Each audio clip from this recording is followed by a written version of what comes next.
اعوذ باللہ من الشیطان اللعین الرجیم بسم اللہ الرحمن الرحیم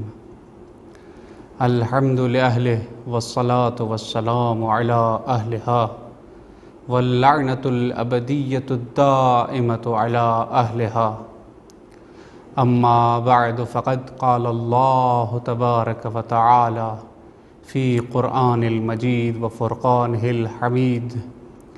اعوذ باللہ من الشیطان اللعین الرجیم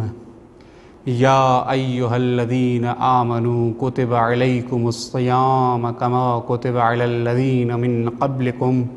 لعلکم تتقون۔ ناظرین کرام، السلام علیکم ورحمۃ اللہ وبرکاتہ۔ خداوند متعال کا بے نہایت مشکور و ممنون ہوں کہ جس نے توفیق دی کہ سلسلہ ماہ مبارک رمضان، ماہ مہمانی خدا کے عنوان سے تیسری کڑی لے کر آپ کی خدمت میں حاضر ہو سکوں، کہ جس کا عنوان آداب ماہ مبارک رمضان طے پایا ہے۔ الحمدللہ رمضان المبارک آ چکا ہے، ہم سب روزے دار ہیں، روزہ رکھ رہے ہیں، اور انشاءاللہ یہ عبادت، یہ طاعت، یہ دعائیں، یہ مناجات خداوند متعال اپنی بارگاہ میں مقبول و منظور فرمائے۔ ماہ مبارک رمضان کا آنا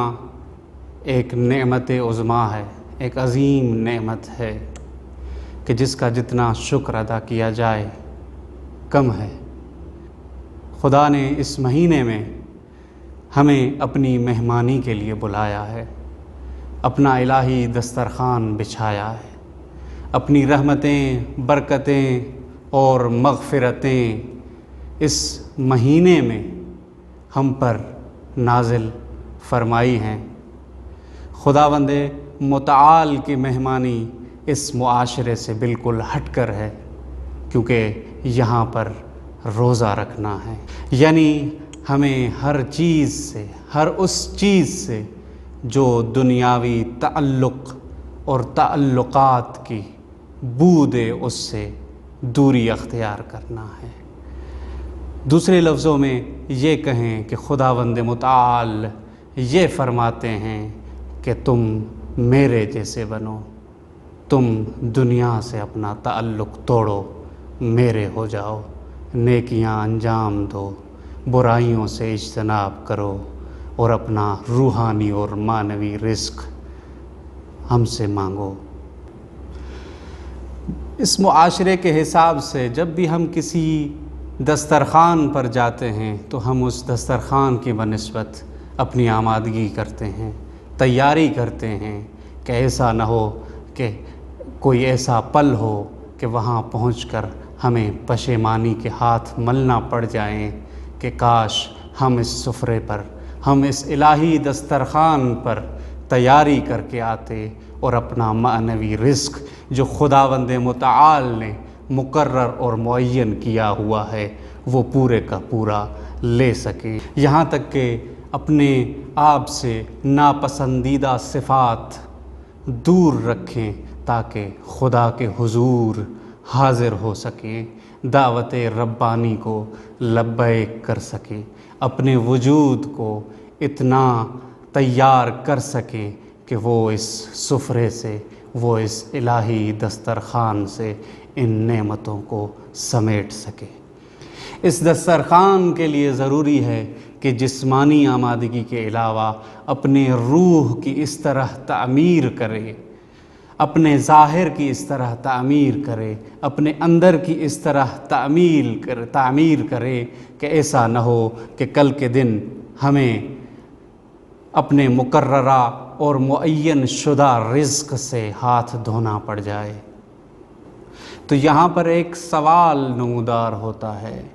کہ کیا وہ آداب ہیں، وہ کون سی صفات ہیں جس سے مزین ہونا پڑے گا، اور وہ کون سے آداب ہیں جس کی رعایت کرنا پڑے گی تاکہ اپنے وجود کو ہم اس الہی دسترخوان جیسا اور اس الہی دسترخوان کے شایان نشان بنا سکیں، یا ایسا سمجھیں کہ ہم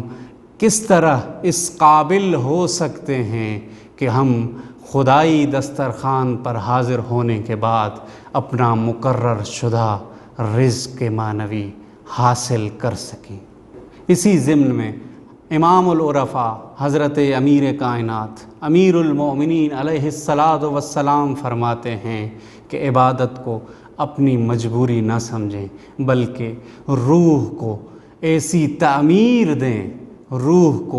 اپنی روح کو ایسی تیاری کروائیں کہ وہ خدا کی عبادت اور خدا کی طاعت سے لطف اندوز ہو سکے اور معنوی لذات کو درک کر سکے۔ اسی سوال کے جواب میں ہم یہاں اس مختصر سے کلپ میں کچھ آداب ذکر کرتے ہیں کہ جس میں سب سے پہلا ادب شکر نعمت ہے۔ خداوند متعال نے رمضان المبارک کی صورت میں جو ہم پر عظیم نعمت نازل فرمائی ہے اس کا شکریہ ادا کریں۔ جہاں تک ہو سکے رمضان المبارک کے پورے مہینے میں سجدہ شکر ادا کریں کہ خداوند متعال نے ہمیں ایسی عظیم نعمت عطا فرمائی ہے۔ سجدہ شکر کا ورد یہ ہونا چاہیے، الحمد للہ رب العالمین، الحمد للہ رب العالمین، چونکہ یہ عمل خود توفیقات خیر میں اضافے کا باعث ہے۔ خداوند متعال کا وعدہ بھی ہے، لئن شکرتم لازیدن منکم، اگر تم خداوند متعال کا وعدہ ہے کہ لئن شکرتم لازیدن کہ خداوند متعال کا وعدہ ہے لئن شکرتم لازیدنکم، اگر تم شکر ادا کرو گے تو میں اپنی نعمتوں میں فراوانی عطا کروں گا۔ یقیناً یہ شکر نعمت ہماری توفیقات خیر میں اضافے کا باعث بنے گا۔ دوسرا ادب قرآن مجید کی تلاوت ہے۔ چونکہ یہ ماہ نزول قرآن ہے، ماہ بہار قرآن ہے، یعنی ہمیں چاہیے کہ اس مہینے میں ہم کوشش کریں کہ زیادہ سے زیادہ تلاوت قرآن کریں، قرآن مجید سے انس پیدا کریں۔ اگر ہو سکے تو قرآنی آیات کو پڑھیں اور اس کے ترجمے پر دقت کریں، اور کوشش کریں کہ اس تلاوت قرآن کو پورے مہینے جاری رکھیں، کیونکہ ہمارے ائمہ کی یہی سیرت رہی ہے۔ بلکہ منقول ہے کہ ائمہ اطہار علیہم السلام اس ماہ مبارک رمضان میں 40 بار ختم قرآن کیا کرتے تھے، یہاں تک کہ ہمارے مراجع چاہے وہ امام خمینی رضوان اللہ تعالی ہوں یا پھر علامہ امینی صاحب الغدیر ہوں، وہ 15 مرتبہ قرآن مجید کا ختم کیا کرتے تھے۔ اسی مہینے کا تیسرا ادب مستحبی نمازوں، سنتی نمازوں کا ادا کرنا ہے۔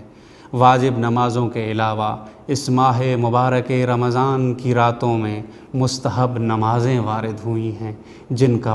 پڑھنا ہم سب پر سنت اور مستحب ہے، بلکہ بعض اوقات تاکید بھی فرمائی گئی ہے، یہاں تک کہ کچھ روایات اس بات کی گویا ہیں کہ جب رمضان ختم ہو تو آپ کی مستحبی نمازوں کی تعداد 1000 رکعت تک پہنچ سکے، تاکہ آپ اپنے امام اول امیر المومنین علیہ الصلاۃ والسلام کی پیروی کر سکیں، جو کہ منقول ہے کہ مولا امیر ہر شب 1000 رکعت نماز پڑھا کرتے تھے۔ اس مہینے کا چوتھا ادب، اس مہینے کے مختلف اوقات میں، مختلف شب و روز میں مناجات اور دعائیں وارد ہوئی ہیں کہ جن کی تلاوت کرنا، جن کا پڑھنا باعث اجر و ثواب کہا گیا ہے۔ ان دعاؤں میں سے سر فہرست 2 دعائیں ہمیں ملتی ہیں۔ جن 2 دعاؤں کی تاکید کی گئی ہے اس میں ایک دعائے افتتاح ہے، جو ایک طرف سے بلند و بالا معارف کی حامل ہے، تو ایک طرف سے در حقیقت امام زمانہ علیہ الصلاۃ والسلام سے دوری کا شکوہ ہے۔ ہمیں چاہیے کہ ہم اس دعا کو روزانہ تلاوت کر کے ایک قسم کا رابطہ اپنے امام زمانہ سے برقرار کریں۔ دوسری دعا دعائے ابو حمزہ صومالی ہے، جو مناجات کی دنیا میں سرمایہ تشیع کا درجہ رکھتی ہے۔ روزانہ 2-4 صفحات پڑھنے سے اپنی معرفت کے درجات میں انسان بلندی محسوس کرنے لگتا ہے۔ منقول ہے، ایک عالم بزرگوار نقل کرتے ہیں کہ جب میں نجف میں پڑھتا تھا تو دیکھا کرتا تھا کہ مولا امیر کے مرکز پہ، مولا امیر کے روضے پر 80 افراد اپنے قنوت میں یہ دعا پڑھا کرتے تھے۔ ان آداب کے علاوہ کچھ اور آداب بھی ہیں، جن میں سب سے پہلے مخصوص اعمال ہر شب کے، جن میں 2 رکعت نماز ہے مختلف اوراد و اذکار کے ساتھ۔ دوسرا